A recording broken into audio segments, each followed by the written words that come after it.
Okay, welcome. This is Code's second webinar about using whatever doctor's notes you get to support your claims.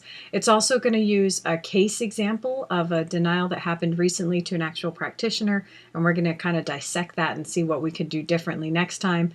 There is a link to the actual practitioner's notes and the actual doctor's notes.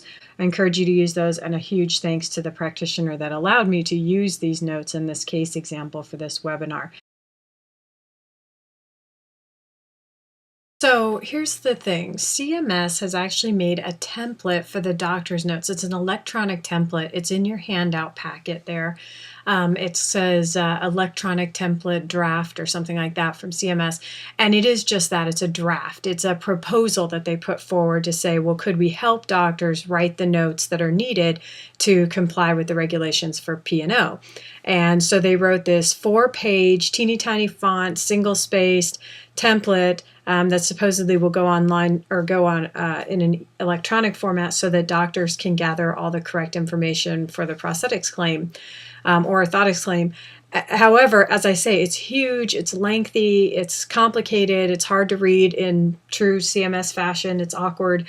What you might consider using it for is something along the lines of, just being aware of what CMS is looking for. What this template has is a lot more depth than what you're going to find in the Dear Physician letter. The Dear Physician letter gives some broad outlines of what needs to be in there, but this template goes line by line, system by system, status by status, diagnosis by diagnosis, all the way down the line to show exactly why the person needs the prosthesis. And it can be really helpful for you as a practitioner to know what CMS is looking for in that way so that you can help the doctor get the right thing in there, and so also that you can put the right thing in your notes. So we'll revisit where you can use this template, but it's in there. Take a look at it. Again, it's a draft. It's not required right now. It hasn't been formally adopted. They're still working on it, but it's still really good information. You might be asking yourself at this point, what information is actually needed from the doctor and really from our notes too? What is needed in the medical record and what is needed in our record as well? So let's just look at what the actual requirements are. Now, again, there's that huge long template. You can look through that and be familiar with that, but here's just sort of the boiled down version of it. And what I want to point out is that everything on this list is most likely something that the doctor would be putting into the dictation if the doctor and the patient were having a conversation about what the patient needs the leg for, why they want it, what they're going to do with it. Basically, if they have a conversation, the doctor and the patient, about the prosthesis, the use of it, the need for it, etc., all of this stuff is probably going to make it right into the doctor's note anyway. The trick is to get the patient to say what needs to be said and help them through that process of talking with the doctor about their prosthesis. And we'll talk about maybe some ways to help your patient with that too. But basically what is needed is just what you've given them before, but we really want some deep detail on it. What's the cognitive ability of the patient? Can they handle a prosthesis or an orthosis? What could limit ambulation? What in this patient's medical situation or medical record could limit ambulation? Do they have heart disease? Have they had a stroke? Do they have a high BMI or are they obese? Anything like that? They have joint pain or issues. And then if those things exist, those things that could limit ambulation, an explanation of why they won't limit the ambulation.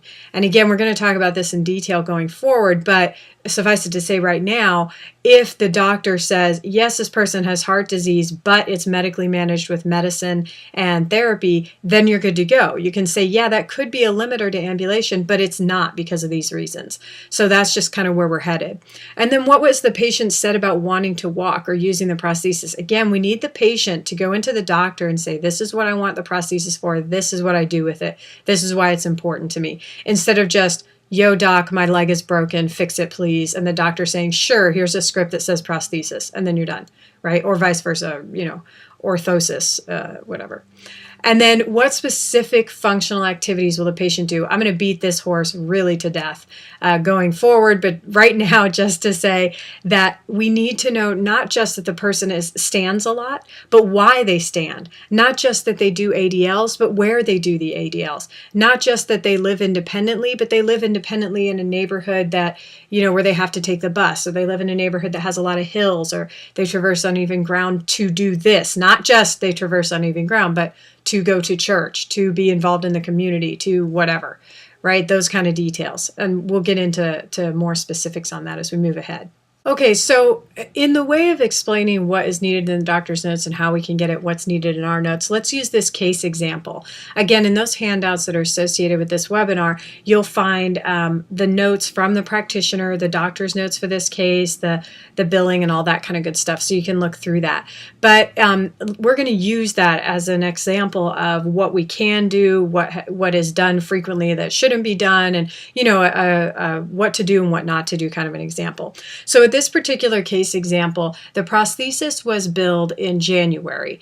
Then they got a denial for just the liners, so just that one line item denial in March. They filed a redetermination. This particular practice filed a redetermination in March on just those liners, and there's a list on the screen there of all the things that they included when they turned in that redetermination. What's conspicuously missing there is doctor's notes. Now you might be saying, yeah, but do they need doctor's notes? Because in this case, it was denied based on it was denied, just that one code was denied, and it said that the info provided does not support the need for this many services or items in this period of time. So they denied it based on too many items. And so what you might say is, well, firstly, this prosthesis was, if you're looking at the notes there, you'll see that the prosthesis was actually a replacement. The former prosthesis was 4 years old and had completely broken down. The socket was broken, the foot's broken, everything's broken, needs to be replaced. So what this practitioner was saying is, look, I didn't include doctor's notes on any of it because the original doctor's notes should have been enough. And note, they didn't get denied for that the first time, for not having doctor's notes, as they shouldn't have. And then they said, well, we didn't give doctor's notes for the new liners because, again, it was replacement liners. This is where this particular case gets really tricky. So stay with me here when I tell you that it was originally denied just for the liners. The liners were denied because they were saying that there were too many liners in too short a time. Right? When the redetermination was filed, there were no doctor's notes sent in to support why they needed more liners. So they got liners, they got them again, and then they didn't send in the doctor's notes to corroborate the prosthetist notes that said, well, we have a reason for needing that many liners in a short time. So that gets really tricky, right? And I know some of your denials out there are probably tricky like this too, where you're like, well, if you really look at it and really break it down, you can kind of see where these denials are coming from, but it's really complicated. It's not so easy as just, they always say, oh, our letters are required, CMS says our letters are required to have all this detail, so it should be really easy to figure out what regulation is being enforced here. But it's not that easy. It's not that clear. You really have to, puzzle it out. So that can be pretty tricky. And then notice that in May, after March, they filed for redetermination. In May, they got a denial for the liners again. And this time, CMS said, oh, and by the way, we're denying the rest of the prosthesis as well. So not only are we going to deny the liners, but we're going to go ahead and deny the entire prosthesis. This time, on this last denial that they got, that CMS said, the reason we're denying the rest of the prosthesis is because we just now noticed that you didn't ever send in doctor's notes in the first place to support the need for the prosthesis itself. I would say, let's look again and say, wait a minute, we didn't have to send in doctor's notes because it was a repair replacement for this one, right?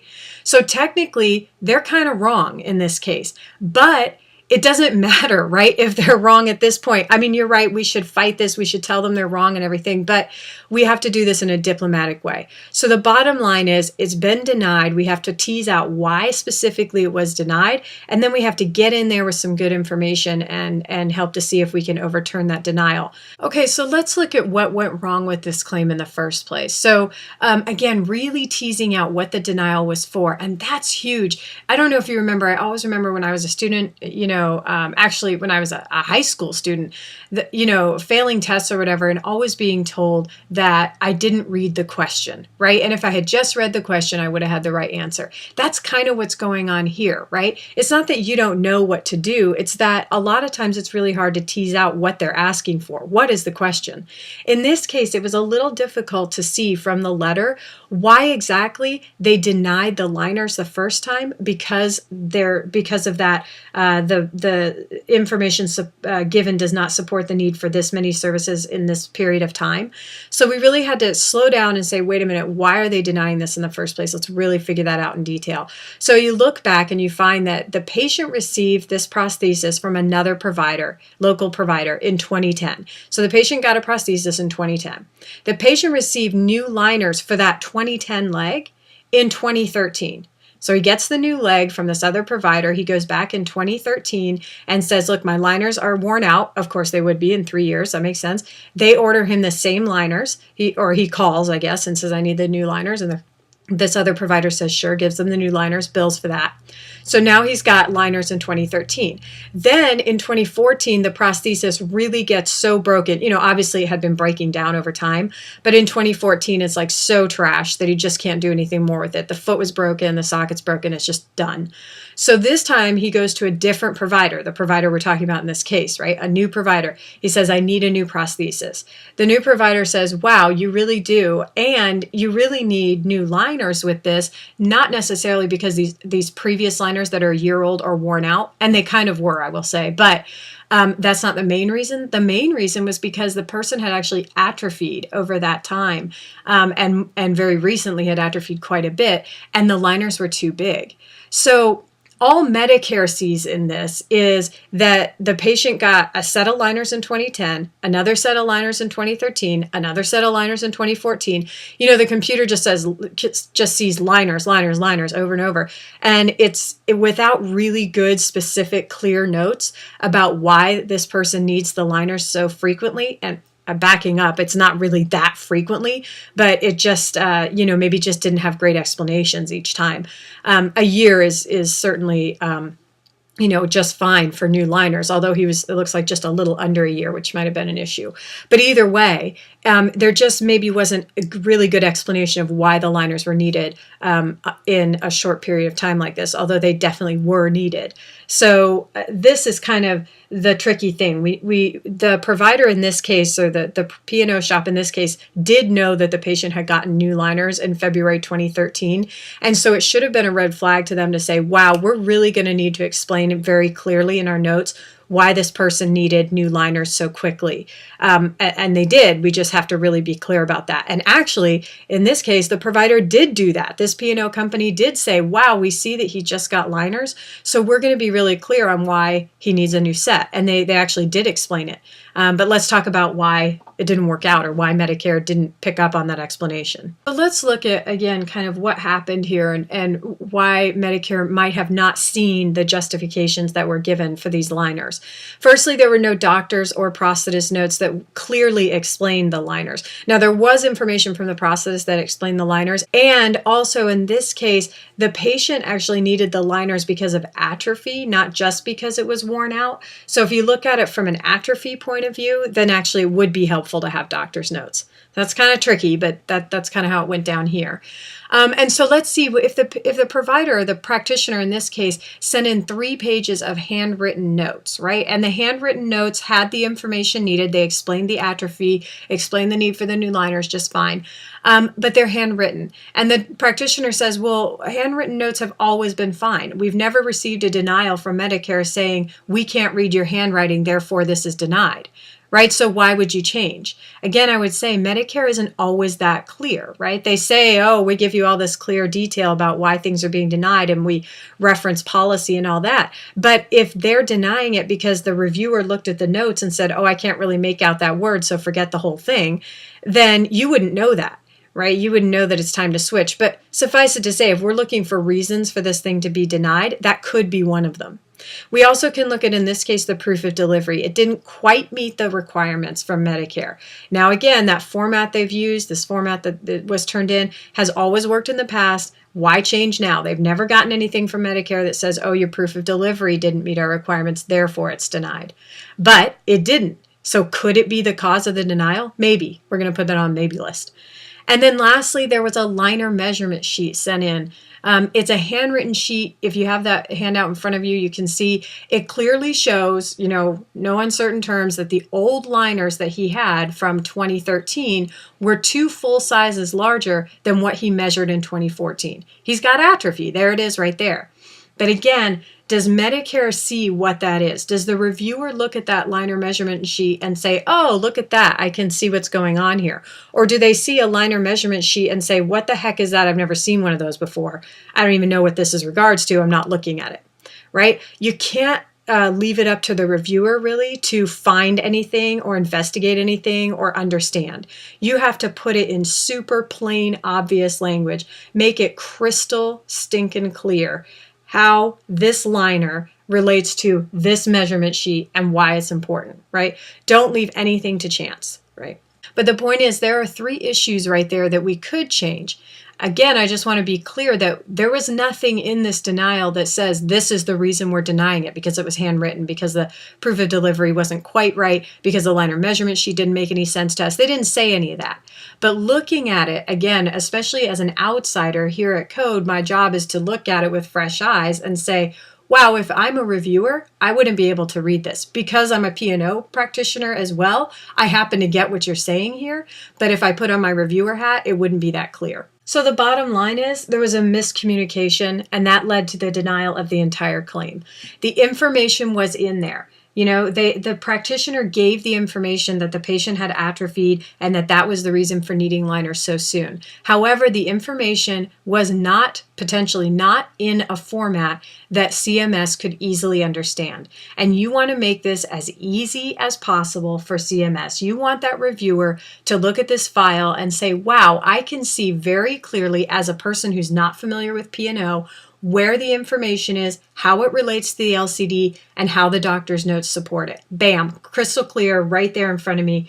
Make it easy. You want to make that reviewer's life as easy as you possibly can. So the next question is, can we save it on appeal? So yeah, who knows, right? Appeals feel a little hopeless right now, probably to everyone. It seems like you think, well, if it goes to appeal, it's over. Because just a few months ago, really, even just 6-8 months ago, our answer to appeals was, yeah, we're going to appeal it like crazy. We're going to send in the stuff, and just give them what they're asking for. But we know it's going to continue to be denied on appeal until we get to the ALJ. And then when we get to the ALJ, we can present our case and show what's going on, and it'll be overturned. That was kind of the way we were operating for a few months there, maybe even a year. Now with the ALJ pretty much shut down and out of the picture, what do we do now? We have to appeal, and we have to appeal very well. We've always needed to do good appeals for sure, but now it's even more imperative because we don't maybe have that ALJ right now, especially to fall back on. So your appeals have to be as clean as your original billings are. So let's talk about, could we do something here with this? Are we going to quit? Of course, we're not going to quit. You're going to appeal. You have to show that you are capable and that you understand the requirements and that you did it for a good reason.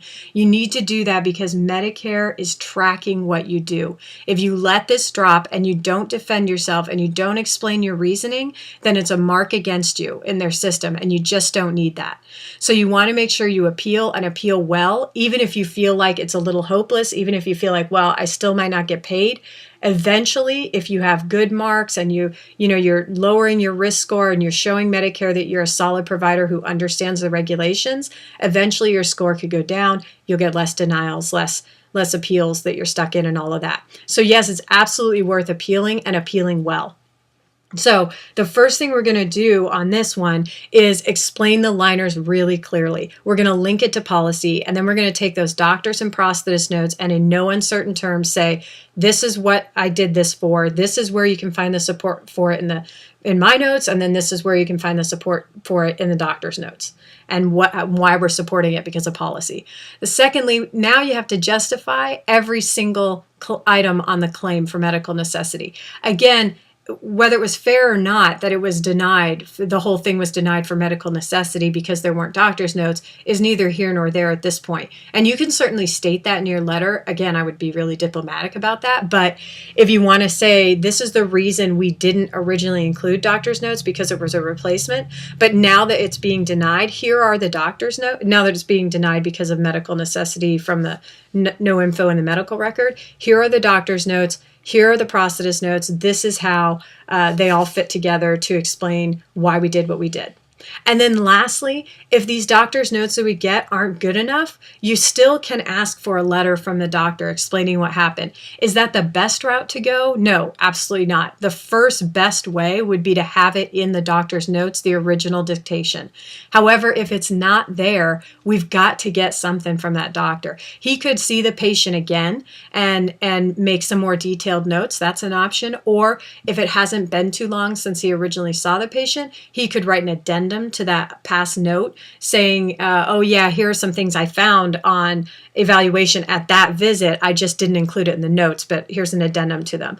Or again, that you could ask them to write a letter explaining why they feel the patient needs the prosthesis and what they're going to do with it and what have you. And then help that doctor understand what needs to go in there. You can't write it for him, him or her. You can't put it in, you can't say, here, use this verbatim or copy this down in your notes. You can't do that, but you certainly can give them an idea of what the problem was and what the missing information was and what support you need to get this claim through. So you can help them for sure. We're going to explain the liners. Basically, we need a timeline. Give the dates that the liners were given to the patient and the reason for each set. The first one obviously went with the original leg. The second ones were given because those original liners wore out. That's fine. And then the last set was given because of atrophy. That clear. And if you look at those notes, it wasn't that clear. It wasn't spelled out for that reviewer.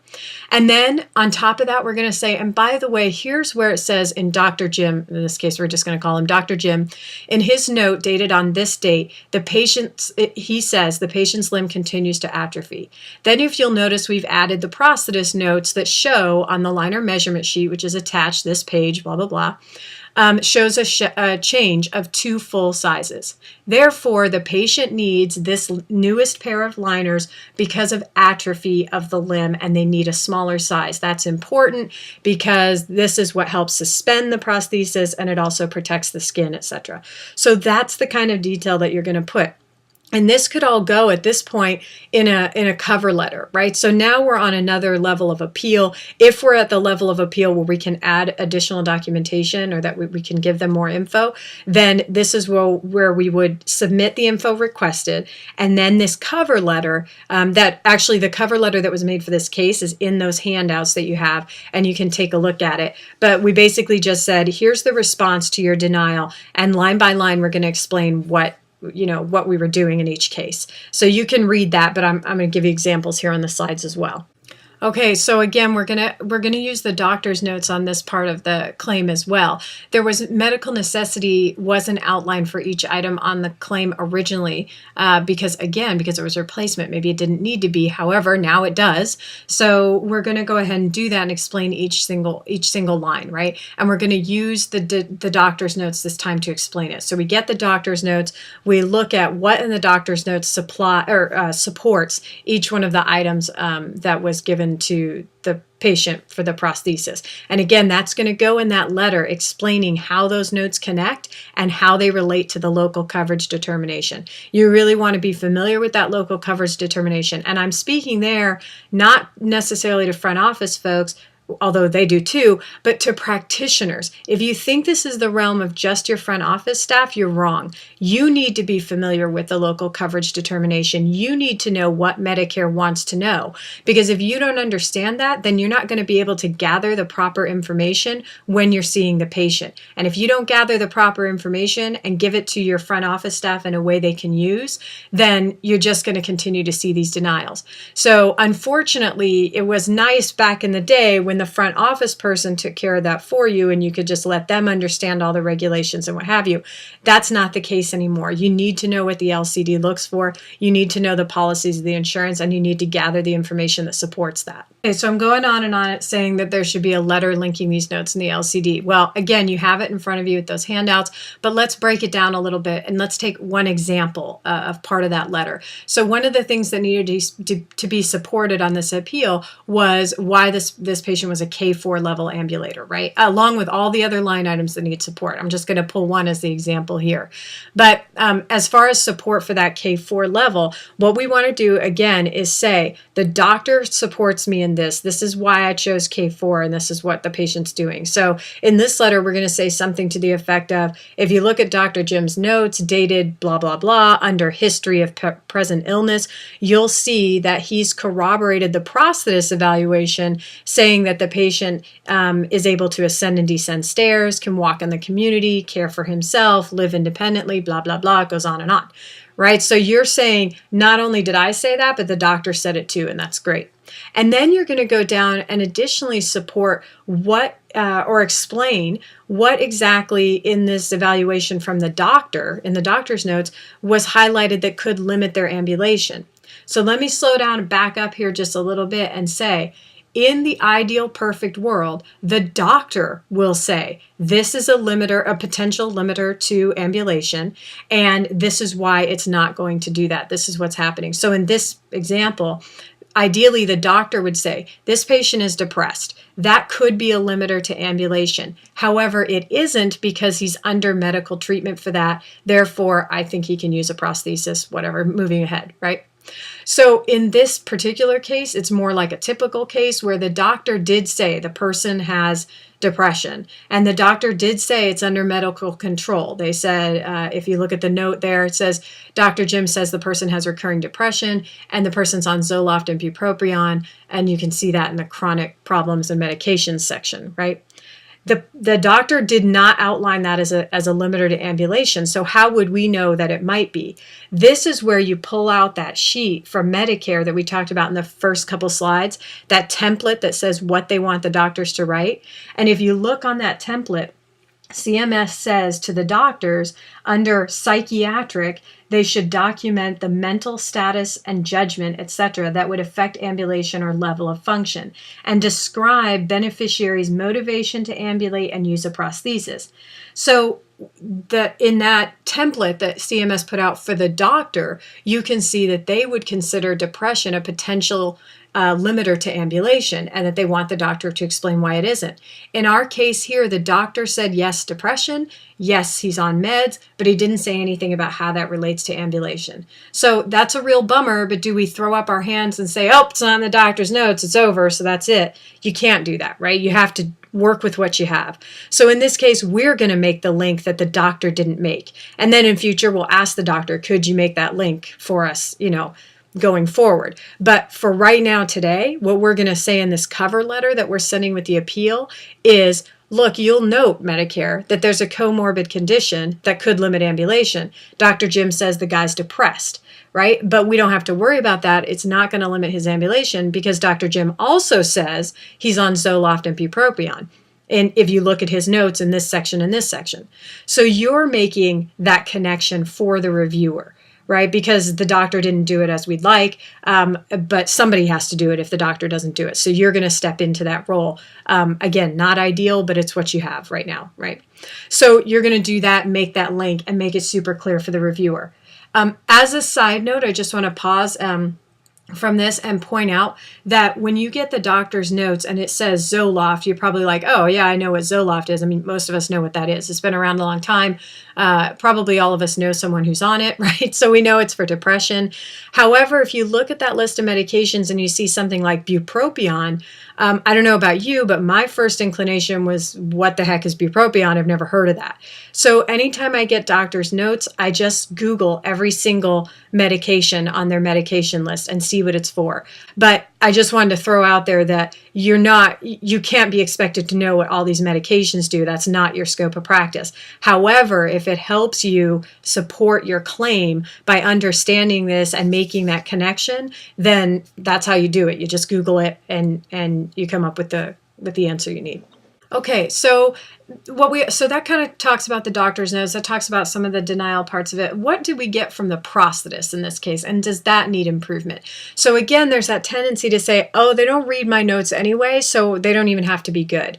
That is just simply false, right? Flat out false. They absolutely do require that you as a prosthetist or orthotist have good legible notes that support things. It's just we have to know what our notes are for, what they really need to do. And again, our notes have to look like they corroborate with the doctor's notes, right? It has to seem like we're all on the same page. And luckily, we usually are all on the same page. The notes just don't always reflect that. So let's talk about improving the prosthetist notes and making sure that they're as good as they can be so that we limit the chance of audits and denials going forward, or so that we can, get these claims through a little cleaner. So in this case, you'll notice that these notes are, I just want to point out, it is from an independent provider. The sheets may look somewhat familiar to some of us, but bottom line is it is an independent provider, just to be clear. So if we look through those forms, what we see is a bunch of check boxes that say the person hunts and fishes, walks, does household shopping, uses a ladder, cuts firewood, blah, blah, blah. And it also, the notes go into great detail about the current pathetic condition of the current prosthesis, right? So that's all good. They explained all of that pretty well. So the problem is not that we didn't say what this person is doing with the prosthesis. It's that we didn't explain why those things are necessary for that person. I could say that this patient uses the prosthesis to jump out of an airplane, and that would be fabulous. But Medicare is then going to say, why the heck does that guy need to jump out of an airplane? Or they're going to more likely say, we don't think that person needs to jump out of an airplane, right? So in this case, they could say, well, we don't really feel like it's important for this person to hunt and fish. We don't care. As long as he can generally be healthy and be overall healthy so that he stays out of the hospital and doesn't cost us as much. That's what we care about. And is he out there in the community, getting involved and doing those kind of functional things? That's what Medicare needs to know. Check boxes don't tell them that, and it's just not enough. So again, I would say if your stance is, oh, it doesn't matter anyway because it's just the practitioner's notes and they're clearly not looking at them, then you're not going to get very far. It's not going to be too helpful for you to even to fix your notes at all. But I can tell you that is just not the case. They really do look at the prosthetist notes and the orthotist notes, and they want some detail there. So, we just want to give them the right details. Let's see how we can improve the notes. And again, this is focusing on a prosthesis because that's what this case study or case example is, but this is absolutely applicable to orthotists too, and you could use the same ideas definitely apply. So if we look at this and show that check boxes that say hunting and fishing aren't enough, well, what is enough? What do we want to add to that? How about how often they hunt and fish and what the functional benefit is? That is the mega number one key word, functional benefit. Medicare wants to know why this person needs the prosthesis and why they're going to do what they're going to do, right? If they want to hunt and fish, that's great. That's actually a decent justification for this prosthesis. If hunting and fishing means that they're going to get the functional benefit of community involvement, they're going to get the functional benefit of exercise, whatever it is, right? We want to highlight what hunting and fishing means to that person, why it's important for them to do it. And also you want to throw out there that they're not hunting and fishing once a year. They're hunting and fishing several times throughout the year, or it is an important part of their lifestyle. That's a big deal. It's not just a, yearly trip with the grandkids, right? And then walking. The notes in this case actually say that this patient walks 2 miles per day, and that's really good. But why does this person need to walk 2 miles per day? What's the functional benefit? And you're thinking, well, duh, anybody who walks 2 miles a day is going to be healthier, right? But it doesn't matter if it seems obvious, write it down, make it super clear. In this case, does this person walk 2 miles a day for exercise, to lose weight? Is it for caregiving? Are they getting out in the community? I put here get to work. Obviously, when we're talking about Medicare, we're not going to go to work probably, but you could say get to a volunteer opportunity, whatever it is. Medicare wants to know, is this person doing this for exercise to make them overall healthier? Are they doing it for community involvement to make them psychosocially healthier? Are they doing it for anything that will make them overall a healthier person? That's how you want to show what you're doing here. You want to show that the prosthesis or orthosis that you've made will overall improve this person's quality of life. That's what we're going for, right? So again, keywords being functional need, functional benefit. What do they do with it? Household shopping is great, and that's one of the check boxes here. But what's the functional need for that? Could someone else do the shopping? Do we really need to spend, whatever, $10,000 on a prosthesis so that this dude can go shopping? Yes, we do actually, because he lives independently and he needs to do that. Or he lives with someone, but that person isn't able to do the shopping, whatever. That's the kind of detail we want to explain to them. Also, cutting the firewood, right? That's important. What's the functional need for that, though? Is it their only source of heat? Is that the only way the person heats their home? Well, that's really important. The functional need for cutting firewood then is because it's their only source of heat. And if they don't do that, they're going to freeze to death. So that's a pretty good functional need, right? And obviously, you're not going to put freeze to death, but you get the idea. So you really want to say what the functionality is of that item, of the prosthesis or orthosis. Okay, and just to get right in there on that functional needs situation, let's just pull out as an example from this particular claim that 5987 code.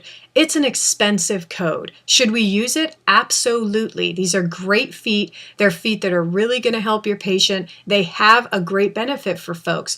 We just have to explain why they're so important for this patient and explain it well.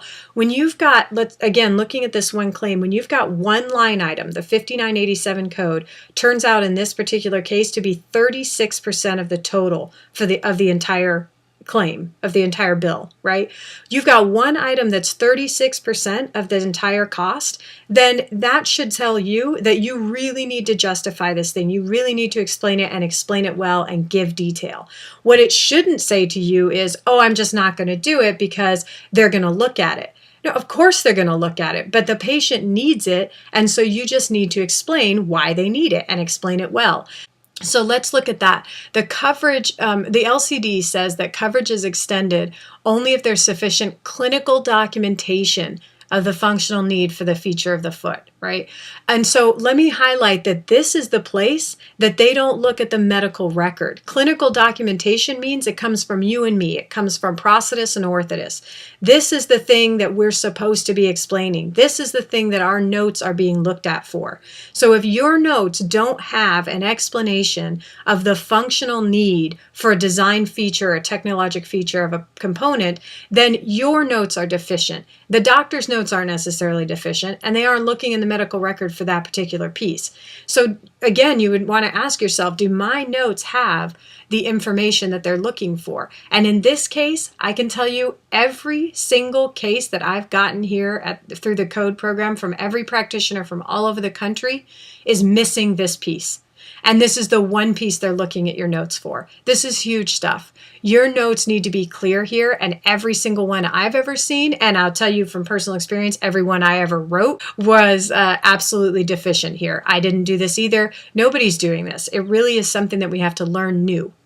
So again, looking at this case, the information was checked that this person hunts and fishes, walks, whatever, cuts wood, etc. So then they go down to a different section in check boxes and says, why does this person need this particular foot, this 5987 foot with shock absorption and all that? Because we need to have a foot that reduces impact at heel strike, increases shock absorption, and reduces skin shear. Those are the additional boxes that were checked. So you'd think that'd be enough, right? We're saying this is what they are doing. This is what the foot does. What's missing here? Why the person needs that foot? Yes, they're doing these activities. Yes, the foot does these things, but how are these things important for these activities? It's a huge gap in the notes. So let's talk about how to fill it. So here's the beautiful thing about this particular case. Functional need in this case is really spelled out in the doctor's notes. So again, in our letter to the reviewer on when they're doing the review for the appeal, we're going to say the patient has a history of left knee pain. As you can see, that's documented in Dr. Jim's note on this date under range of motion, where he says that the person has the history of left knee pain, right? And therefore, he requires a foot that will prevent the impact of walking and other activities from transferring through the prosthetic foot to his knee and increase his ability to walk longer and further and his ability to functionally use this prosthesis. That right there, that is how you outline functional need, and that is what's missing in every note I've ever seen.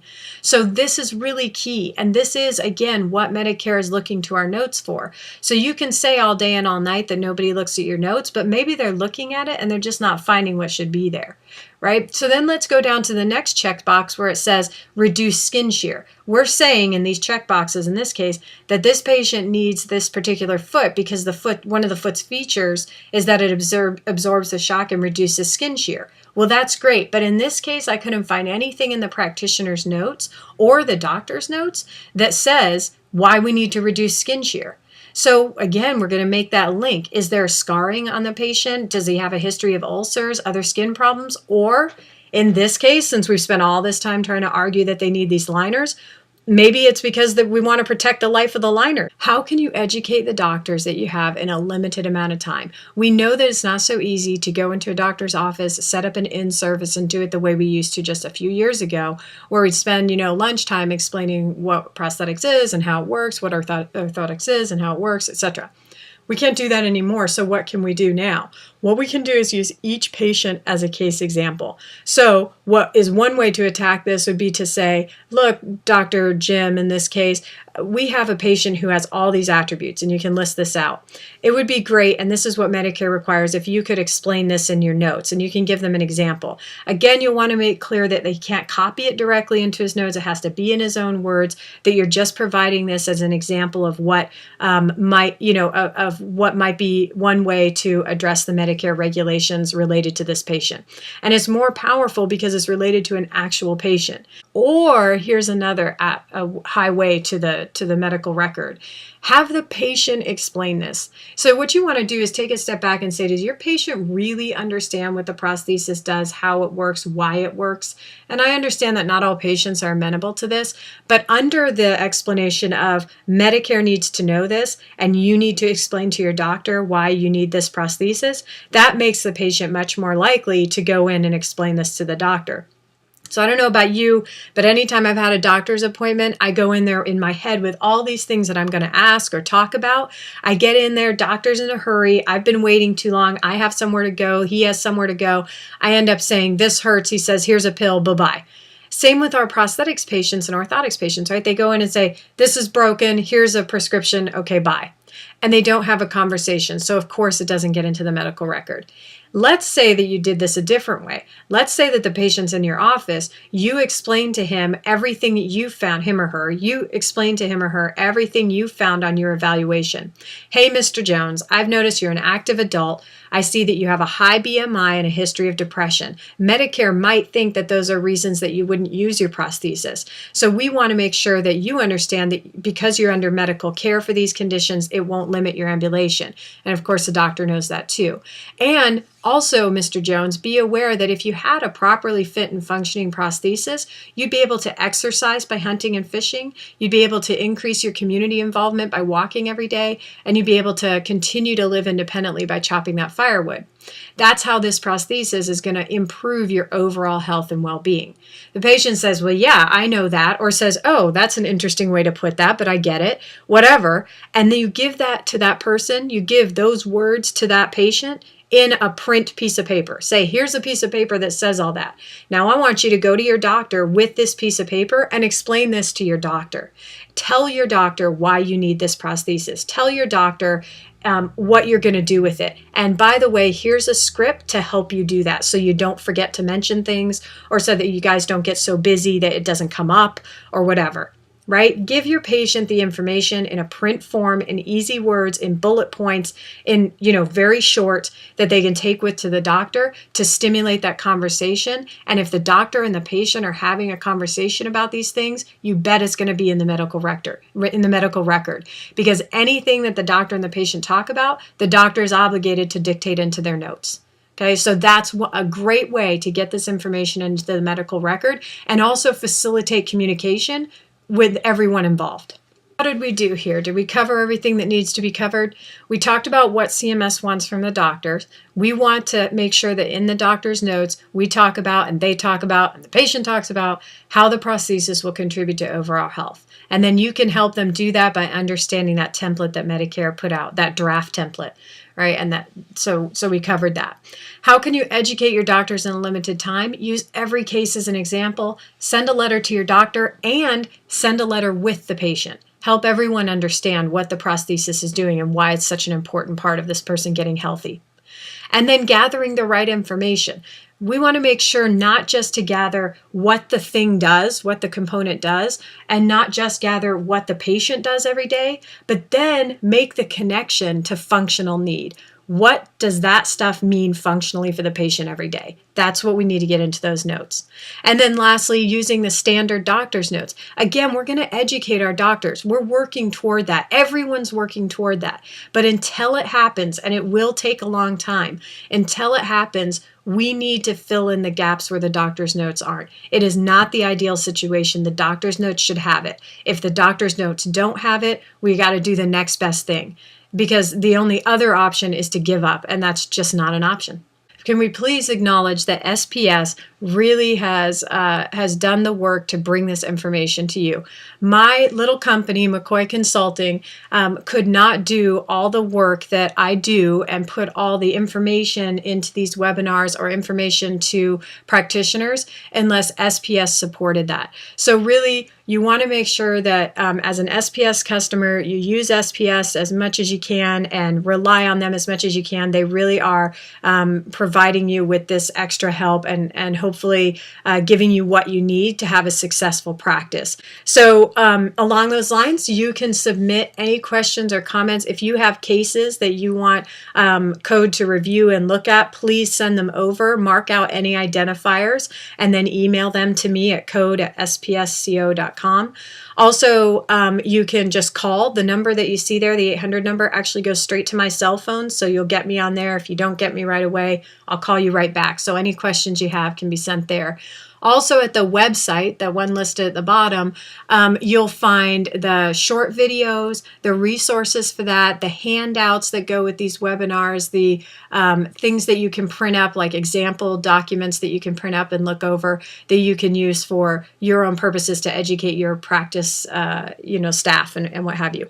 And then lastly, if you're on Twitter, then certainly follow me on Twitter, and I'll put all kinds of helpful little tips that I find out on there and hopefully keep you up to date. And that wasn't lastly. There is one last thing.